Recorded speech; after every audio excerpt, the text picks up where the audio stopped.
Hey,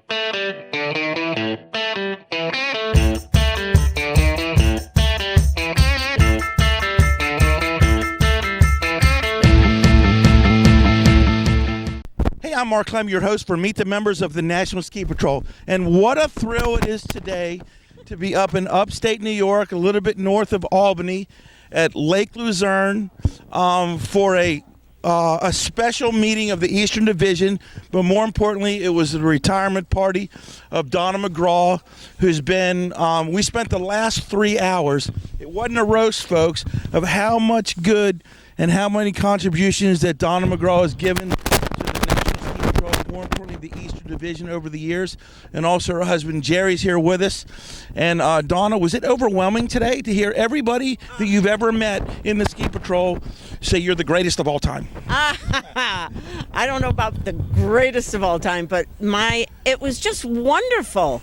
All the people that showed up, during this crisis of the virus and everything, it's just grateful that everyone, and they all look good with masks.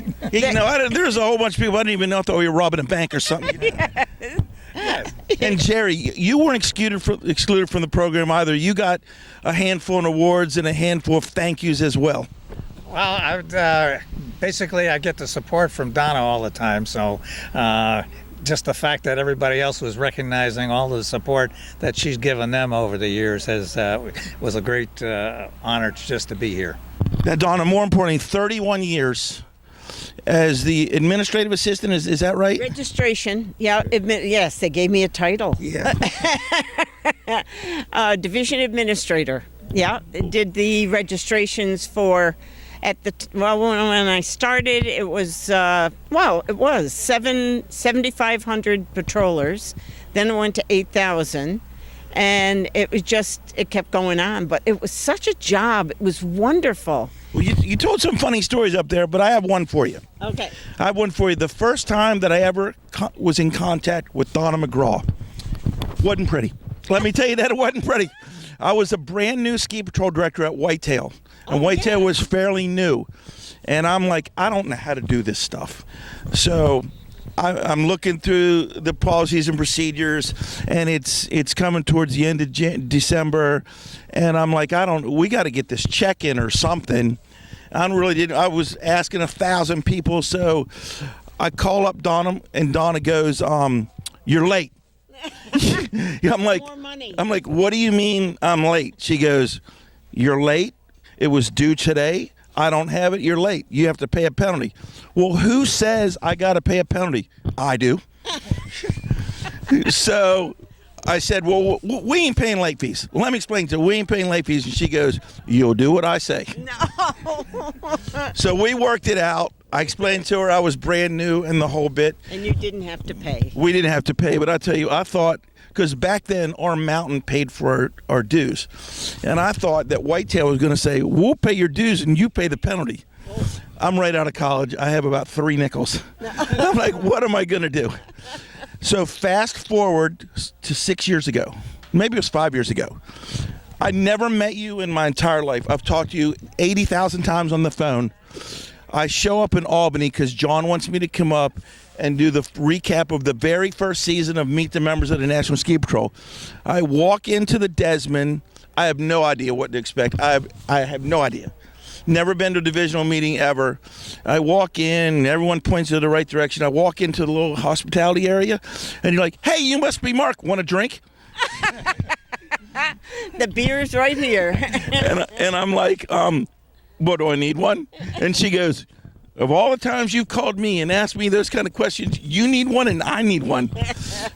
Let me tell you, folks, I didn't know if I was going to make it to the 8 o'clock meeting the next day. Oh, but Donna, we really appreciate everything you've done over the years, and you keep saying it's fun. I can't imagine at 11 o'clock at night some joker like me calling you up and say, "We ain't paying." Oh, no.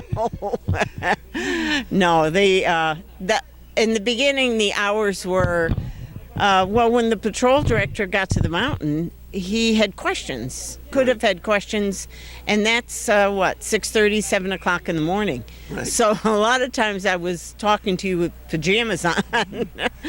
But and then in order to get the cards out. At the time, there were little cards that I sent out. Trust me, I couldn't wait for mine. Yeah. How about that? Wait, how times have changed? Yep. Sometimes I worked till 1 a.m, but then it started, quieting down, and it just worked out. I just loved the job. It meant helping someone else on the other end of the line. Okay, let's find out what really happened. At 11 o'clock at night, when I'm guys like me calling you up and you hang up the phone, Jerry, how many bourbons did you have to pour to calm her? None. How much Woodford would win in that glass? That's That was it. after bourbon. You worked with also a plethora of division directors. Yes. And every one of them, I don't know them all, but every one of them had made their mark on the Eastern Division. Yeah. Now, I really got to know John really, really well. He's my hero. Yes. And I call him my agent. Because all right. he was going to fire me, and you saved me. Oh. Because when I was an administrative patroller and I was doing the show, John calls me up and he goes, "Who are you?" And Donna comes back and he says, "That's Mark Clem." And you know how much Mark Clem's name meant to John Kane? Zero. Nothing. So, and Bob Scarlett, you know Bob Scarlett? Oh, yeah. Bob Scarlett called John and said, "John, he's going to do good things. You got to take him under his wing." Thank God he did, because I'm having a blast. That's good. That's good. Wonderful.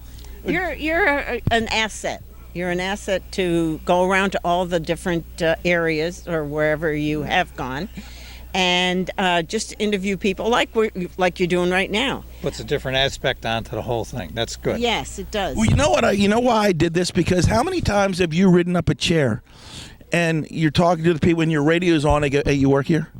No. Well, I just listen to the radio here. And then they look at me, "Why are you wearing a Swiss cross on your back?" And I said, "Well, we've got to introduce the patrollers to the public, and we've got to tell the people out there what we do." No, I never wanted to interview the patrol directors and the division directors. Everybody knew who they were. I wanted to interview Joe Smith over there, who shows up every day on his shift, and nobody knows who he was, and that's how it started. That's right. That's exactly it. It's And good. that's the positive thing that you're doing right now. That's good. Now, Jerry, tell me about your patrol crew. Everybody knows about Donna. She's the legend. She's the queen of the Eastern Division. I got my crown. You got your crown. Jerry, tell me about how you got started. It was about a year after she got into. I tagged along and got started and came up through the ranks as a patroller, section chief, RD. I did ski safety at times. I've done the senior OEC, so I managed to keep busy and make a lot of friends in the ski patrol. Well, I tell you what, you've not only made a lot of friends, you made one out of me for life. And again, I'm Mark Clem, your host for getting choked up here a little bit. I'm Mark Clem, your host for Meet the Members of the National Ski Patrol. Now, folks, I know we're in the midst of the COVID-19 thing, and I'm supposed to have a mask on, but I didn't have a mask. I took it off here. This meeting was supposed to be months ago, and we were supposed to have a giant meeting, but we're doing our part to piece it together. And I can tell you, we're going to be open in a few months. The resorts are going to be open. It's going to be a little different. And the main thing that's going to be different is Donna's not going to be here. Not because of the COVID. She's just retiring and going to drink out of that mug they gave you, a little Woodford. Yeah. Oh, jeez. Sounds like a plan. It also sounds like I drink a lot. I don't know. No, you just not as much as any other petroleum. But Don, tell me now, because we never got to hear it in the meeting. We've heard what you started out, what you did. You kept all the division directors in line with an iron fist. And what are you going to do now?